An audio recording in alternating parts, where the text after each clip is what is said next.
ألف لام ميم را تلك آيات الكتاب والذي أنزل إليك من ربك الحق ولكن أكثر الناس لا يؤمنون الله الذي رفع السماوات بغير عمد ترونها ثم استوى على العرش وسخر الشمس والقمر كل يجري لأجل مسمى يدبر الأمر يفصل الآيات لعلكم بلقاء ربكم توقنون وهو الذي مد الأرض وجعل فيها رواسي وأنهارا ومن كل الثمرات جعل فيها زوجين اثنين يغشي الليل النهار إن في ذلك لآيات لقوم يتفكرون وفي الأرض قطع متجاورات وجنات من أعناب وزرع ونخيل صنوان وغير صنوان يسقى بماء واحد ونفضل بعضها على بعض في الأكل إن في ذلك لآيات لقوم يعقلون وإن تعجب فعجب قولهم إذا كنا ترابا أئنا لفي خلق جديد أولئك الذين كفروا بربهم وأولئك الأغلال في أعناقهم وأولئك أصحاب النار هم فيها خالدون ويستعجلونك بالسيئات قبل الحسنات قد خلت من قبلهم المثلات وإن ربك لذو مغفرة للناس على ظلمهم وإن ربك لشديد العقاب ويقول الذين كفروا لولا أنزل عليه آية من ربه إنما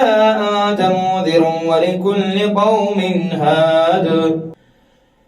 الله يعلم ما تحمل كل أنثى وما تغيض الأرحام وما تزداد وكل شيء عنده بمقدار عالم الغيب والشهادة الكبير المتعال سواء منكم من أسر القول وما جهر به ومن هو مستخف بالليل وسارب بالنهار له معقبات من بين يديه ومن خلفه يحفظونه من أمر الله إن الله لا يغير ما بقوم حتى يغيروا ما بأنفسهم وإذا أراد الله بقوم سوءا فلا مرد له وما لهم من دونه من وال والذي يريكم البرق خوفا وطمعا وينشئ السحاب الثقال ويسبح الرعد بحمده والملائكة من خيفته ويرسل الصواعق ويصيب بها من يشاء وهم يجادلون بالله وهو شديد المحال له دعوة الحق والذين يدعون من دونه لا يستجيبون لهم بشيء إلا كباسط الكفين الماء ليبلغ فاه وما هو ببالغه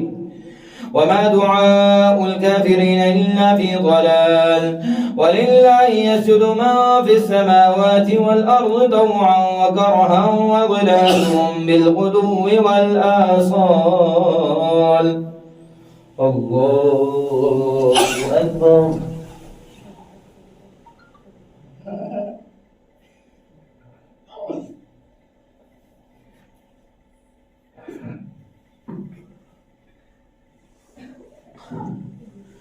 الله أكبر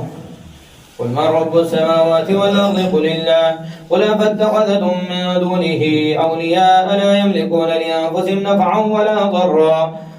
قل هل يستوي الأعمى والبصير أم هل تستوي الظلمات والنور أم جعلوا لله شركاء خلقوا كخلقه فتشابه الخلق عليهم قل الله خالق كل شيء وهو الواحد القهار أنزل من السماء ماء فسالت أودية بقدرها فاحتمل السيل زبدا رابيا ومما يوقدون عليه في النار ابتغاء حلية أو متاع زبد مثله كذلك يضرب الله الحق والباطل فأما الزبد فيذهب جفاء وأما ما ينفع الناس فيمكث في الأرض كذلك يضرب الله الأمثال للذين استجابوا لربهم الحسنى والذين لم يستجيبوا له لو أن لهم ما في الأرض جميعا ومثله معه لافتدوا به أولئك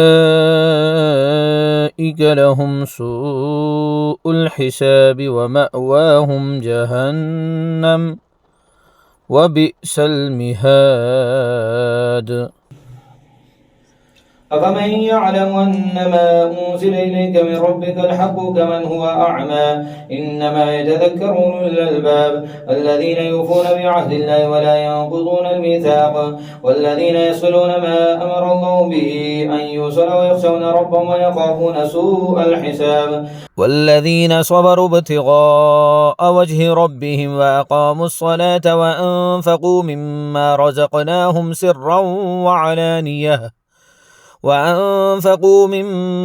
رزقناهم سرا وعلانية ويدرؤون بالحسنة السيئة أولئك لهم عقبى الدار جنات عدن يدخلونها وما صلح من آبائهم وأزواجهم وذرياتهم والملائكة يدخلون عليهم من كل باب سلام عليكم بما صبرتم فنعم عقبى الدار والذين ينقضون عهد الله من بعد ميثاقه ويقطعون ما أمر الله به أن يوصل ويفسدون في الأرض أولئك لهم اللعنة ولهم سوء الدار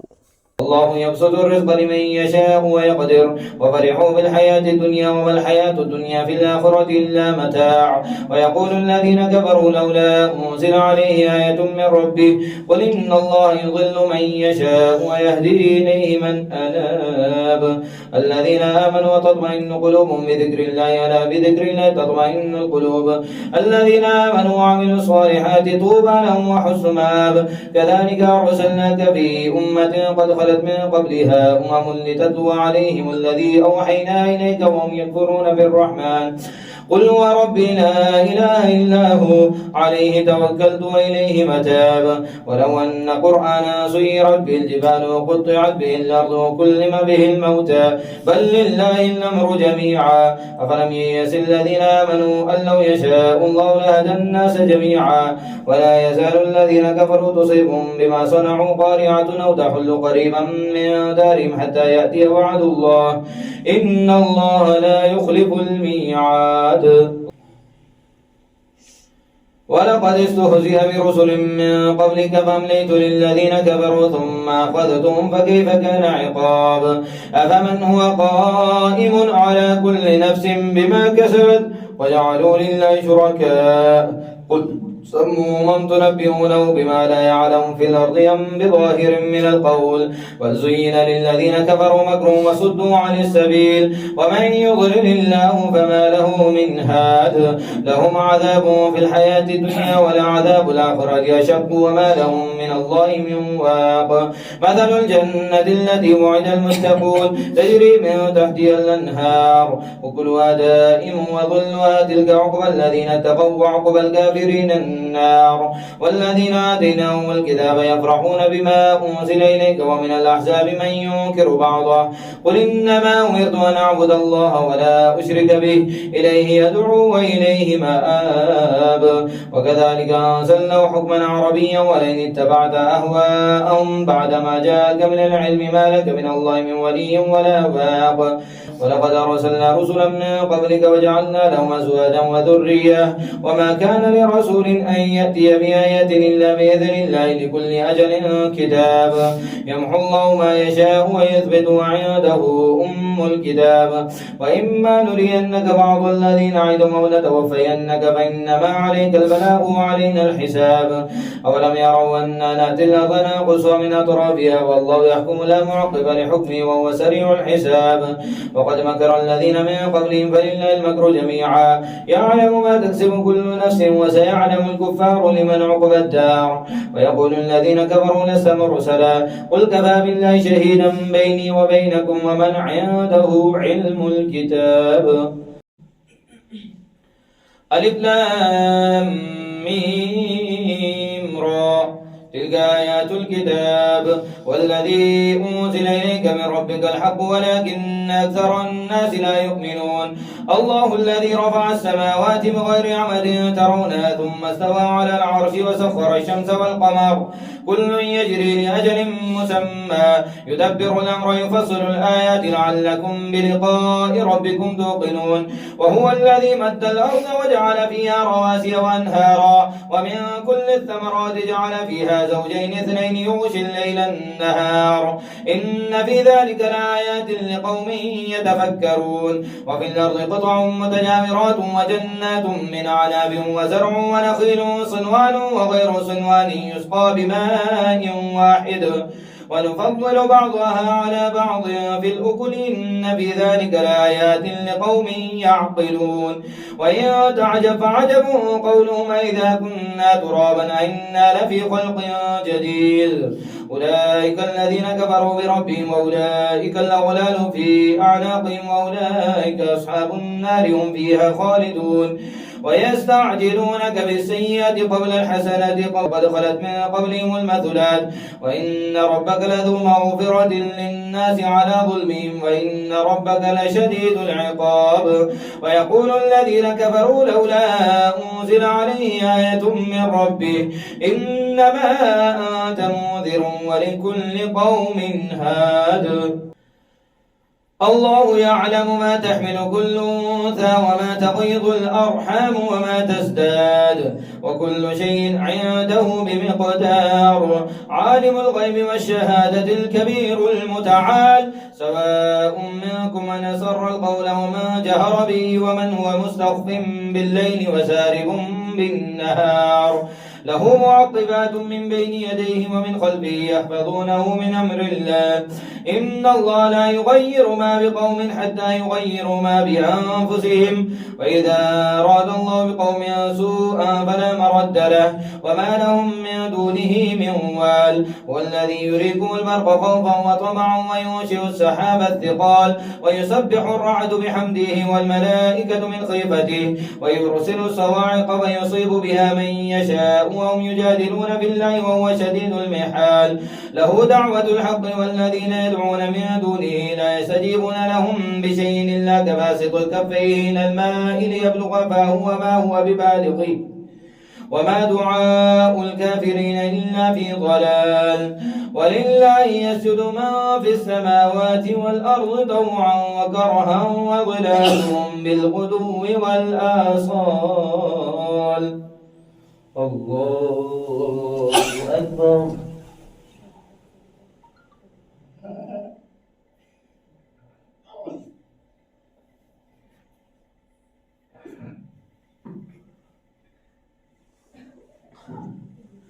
الله أكبر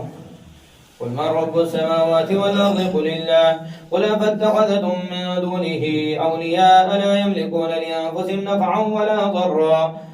قل هل يستوي الأعمى والبصير أم هل تستوي الظلمات والنور أم جعلوا لله شركاء خلقوا كخلقه فتشابه الخلق عليهم قل الله خالق كل شيء وهو الواحد القهار أنزل من السماء ماء فسالت أودية بقدرها فاحتمل السيل زبدا رابيا ومما يوقدون عليه في النار ابتغاء حلية أو متاع زبد مثله كذلك يضرب الله الحق والباطل فأما الزبد فيذهب جفاء وأما ما ينفع الناس فيمكث في الأرض كذلك يضرب الله الأمثال للذين استجابوا لربهم الحسنى والذين لم يستجيبوا له لو أن لهم ما في الأرض جميعا ومثله معه لافتدوا به أولئك لهم سوء الحساب ومأواهم جهنم وبئس المهاد أفمن يعلم أنما أنزل إليك من ربك الحق كمن هو أعمى إنما يتذكر أولو الألباب الذين يوفون بعهد الله ولا ينقضون الميثاق والذين يصلون ما أمر الله به أن يوصل ويخشون ربهم ويخافون سوء الحساب والذين صبروا ابتغاء وجه ربهم وأقاموا الصلاة وأنفقوا مما رزقناهم سرا وأنفقوا مما رزقناهم سرا وعلانية ويدرؤون بالحسنة السيئة أولئك لهم عقبى الدار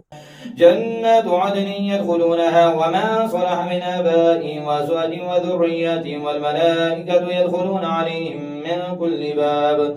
سلام عليكم بما صبرتم فنعم عقبى الدار والذين ينقضون عهد الله من بعد ميثاقه ويقطعون ما أمر الله به أن يوصل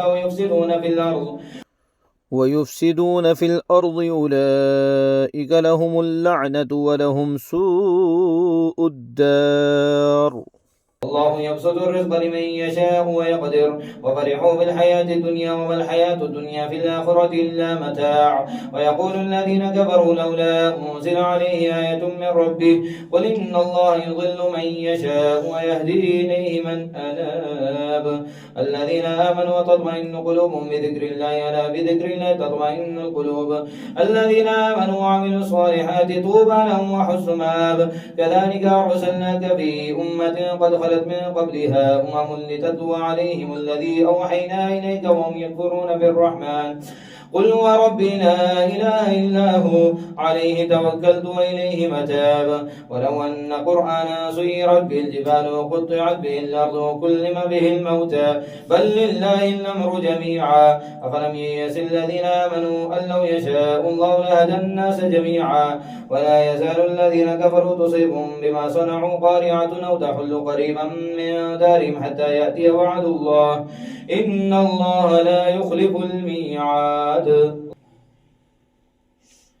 ولقد استهزئ برسل من قبلك فأمليت للذين كفروا ثم أخذتهم فكيف كان عقاب أفمن هو قائم على كل نفس بما كسبت وجعلوا لله شركاء قل سموا من تنبئونه بما لا يعلم في الأرض أم بظاهر من القول بل زين للذين كفروا مكرهم وصدوا عن السبيل ومن يضلل الله فما له من هاد لهم عذاب في الحياة الدنيا ولعذاب الآخرة أشق وما لهم من الله من واق مثل الجنة التي وعد المتقون تجري من تحتها الأنهار أكلها دائم وظلها تلك عقبى الذين اتقوا وعقبى الكافرين النار والذين آتيناهم الكتاب يفرحون بما أنزل إليك ومن الأحزاب من ينكر بعضه قل إنما أمرت أن أعبد الله ولا أشرك به إليه يدعو وإليه مآب وكذلك أنزلنا حكما عربيا ولئن اتبعت أهواءهم بعدما جاءك من العلم ما لك من الله من ولي ولا واق ولقد أرسلنا رسلا من قبلك وجعلنا لهم أزواجا وذرية وما كان لرسول أن يأتي بآية إلا بإذن الله لكل أجل كتاب يمحو الله ما يشاء ويثبت وعنده الكتاب وإما نرينك بعض الذين نعدهم أو نتوفينك فإنما عليك البلاغ وعلينا الحساب أولم يروا أنا نأتي الأرض ننقصها من أطرافها والله يحكم لا معقب لحكمه وهو سريع الحساب وقد مكر الذين من قبلهم فلله المكر جميعا يعلم ما تكسب كل نفس وسيعلم الكفار لمن عقب الدار ويقول الذين كفروا لست مرسلا قل كفى بالله شهيدا بيني وبينكم ومن عنده علم الكتاب